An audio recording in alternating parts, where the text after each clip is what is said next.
Hi friends, welcome to my channel. ಇವತ್ತು ತುಂಬ ಈಸಿಯಾಗಿ ಹಾಗೆಯೇ ತುಂಬ ಸಿಂಪಲ್ಲಾಗಿ ವೆಜಿಟೇಬಲ್ ಕುರ್ಮಾ ಮಾಡೋದು ಹೇಗೆ ಅಂತ ನೋಡ್ಕೊಳ್ಳೋಣ. ಇದು ನಮಗೆ ದೋಸೆ, ಪೂರಿ, ಚಪಾತಿ, ರೊಟ್ಟಿ ಇದರೆಲ್ಲ ಜೊತೆಗೆ ನಮಗೆ ಒಳ್ಳೆಯ ಕಾಂಬಿನೇಷನ್ ಆಗಿರುತ್ತೆ. ಬೇಕಾಗಿರುವಂತಹ ಇಂಗ್ರೀಡಿಯೆಂಟ್ಸ್ ನೋಡ್ಕೊಳ್ಳೋಣ. 1 ಕಪ್ ಆಗುವಷ್ಟು ಕ್ಯಾರೆಟನ್ನು ಕಟ್ ಮಾಡಿ ಇಟ್ಕೊಂಡಿದ್ದೀವಿ. ಹಾಗೆಯೇ 1 ಕಪ್ ನವಿಲುಕೋಸು, 1 ಕಪ್ ಆಗುವಷ್ಟು ಆಲೂಗಡ್ಡೆ, 1 ಕಪ್ ಆಗುವಷ್ಟು ಬೀನ್ಸ್, ಹಾಗೆಯೇ 1 ಟೊಮೆಟೋನ ಚಿಕ್ಕದಾಗಿ ಕಟ್ ಮಾಡಿ ಇಟ್ಕೊಳ್ಳಿ. ನಂತರ ಮಸಾಲ ರುಬ್ಕೊಳ್ಳೋದಕ್ಕೆ ನಾವು ಇಲ್ಲಿ 1 ಟೊಮೆಟೋನ ಕಟ್ ಮಾಡಿ ಇಟ್ಕೊಂಡಿದ್ದೀವಿ. ಹಾಗೆಯೇ 1 ಈರುಳ್ಳಿ, 1/4 ಟೀ ಸ್ಪೂನ್ ಆಗುವಷ್ಟು ಸಾಸಿವೆ, 1 ಟೇಬಲ್ ಸ್ಪೂನ್ ಆಗುವಷ್ಟು ಕಡಲೆಬೇಳೆ, ಹಾಗೆ 1/2 ಟೇಬಲ್ ಸ್ಪೂನ್ ಆಗುವಷ್ಟು ಜೀರಿಗೆ, 1/2 ಗೆಡ್ಡೆ ಬೆಳ್ಳುಳ್ಳಿ, ಹಾಗೆಯೇ 1-2 ಇಂಚ್ ಆಗುವಷ್ಟು ಶುಂಠಿ. ಇದಕ್ಕೆ 1/2 ಟೇಬಲ್ ಸ್ಪೂನ್ ಗರಂ ಮಸಾಲ, ಒಂದು ಸ್ವಲ್ಪ ಅರಿಶಿಣ ಪುಡಿ, ಹಾಗೆಯೇ 1/2 ಟೇಬಲ್ ಸ್ಪೂನ್ ಆಗುವಷ್ಟು ಸಾಂಬಾರ್ ಪೌಡರ್. ಖಾರಕ್ಕೆ ನಾವು ಇಲ್ಲಿ ಹಸಿಮೆಣಸನ್ನು ಹಾಕೊಳ್ಳೋಣ. ನೀವು ಖಾರದ ಪುಡಿನಾದರೂ ಸೇರಿಸ್ಕೊಳ್ಳಿ.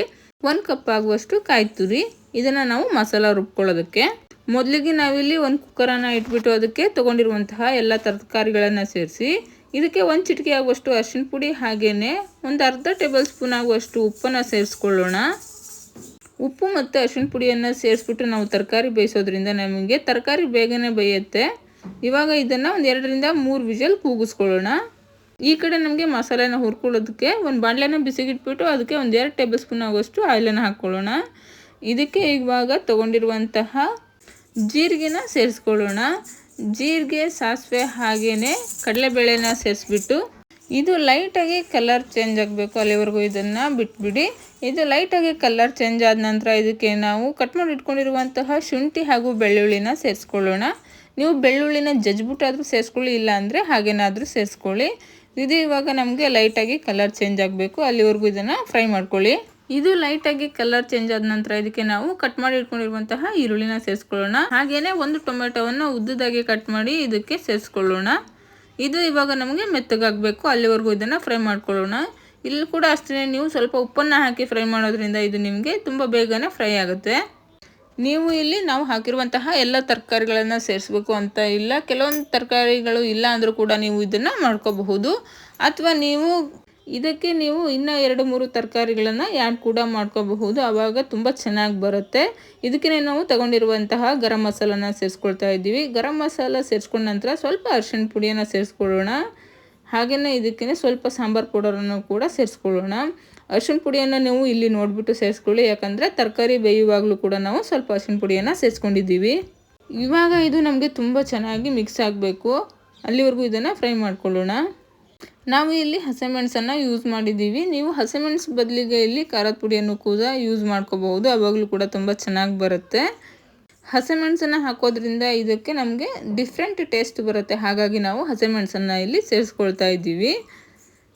ಇದೆಲ್ಲದನ್ನು ಕೂಡ ಚೆನ್ನಾಗಿ ನಾವು ಮೆತ್ತ ಆಗಲಿವರೆಗೂ ಇದನ್ನು ಫ್ರೈ ಮಾಡ್ಕೊಬೇಕು. ಫ್ರೈ ಮಾಡ್ಕೊಳ್ತಾನೆ ಇರಬೇಕು, ಎಲ್ಲೂ ಕೂಡ ಹಾಗೇ ಬಿಡ್ಬಿಡಿ, ಸೀದೋಗ್ಬಿಡುತ್ತೆ. ನೋಡಿ ಇಲ್ಲಿ ಈ ಥರ ನಮಗೆ ಮೆತ್ತಗಾಗಿದೆ. ಇದಕ್ಕೇ ನಾವು ಇವಾಗ ಸ್ವಲ್ಪ ಹುಣಸೆ ಹಣ್ಣನ್ನು ಸೇರಿಸ್ಕೊಳ್ಳೋಣ. ಹಾಗೆಯೇ ಕಟ್ ಮಾಡಿ ಇಟ್ಕೊಂಡಿರುವಂತಹ ಕಾಯನ್ನು ಸೇರಿಸ್ಕೊಳ್ತಾ ಇದ್ದೀವಿ. ಕಾಯನ್ನು ಸೇರಿಸಿದ ನಂತರ ಅಷ್ಟೇ ನೀವು ಇದನ್ನು 2ರಿಂದ 3 ಸರಿ ಚೆನ್ನಾಗಿ ಲೋ ಫ್ಲೇಮಲ್ಲಿ ಇಟ್ಕೊಂಡು ಈ ಥರ ಮಿಕ್ಸ್ ಮಾಡ್ಕೊಳ್ಳಿ. ಕಾಯನ್ನು ನೀವು ಈ ಥರ ಹುರಿದು ಹಾಕೋದ್ರಿಂದ ಟೇಸ್ಟ್ ತುಂಬ ಚೆನ್ನಾಗಿ ಬರುತ್ತೆ. ನೀವು ಒಂದ್ಸಲ ಟ್ರೈ ಮಾಡಿ ನೋಡಿ.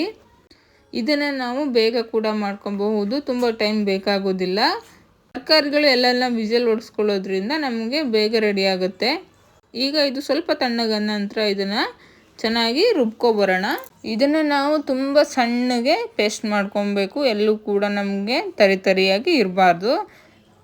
ನೋಡಿ ಇಲ್ಲಿ ಈ ಕಡೆ ನಮಗೆ ತರಕಾರಿ ಚೆನ್ನಾಗಿ ಬೆಂದಿದೆ. ಈಗ ನಾವು ಈ ಬೆಂದಿರುವಂತಹ ತರಕಾರಿಯನ್ನು ಒಂದು ಬಾಣಲೆಗೆ ಹಾಕ್ಕೊಳ್ಳೋಣ. ಇಲ್ಲ ಅಂದರೆ ನೀವು ಇದೇ ಕುಕ್ಕರಲ್ಲಿ ಕೂಡ ಮಾಡ್ಕೋಬಹುದು, ಆದರೆ ನಾವಿಲ್ಲಿ ಒಂದು ಬಾಣಲೆಗೆ ಸೇರಿಸ್ಕೊಳ್ತಾ ಇದ್ದೀವಿ. ನಂತರ ಇದಕ್ಕೆ ನಾವು ರುಬ್ಬಿಟ್ಕೊಂಡಿರುವಂತಹ ಮಸಾಲನ ಸೇರಿಸ್ಕೊಳ್ಳೋಣ.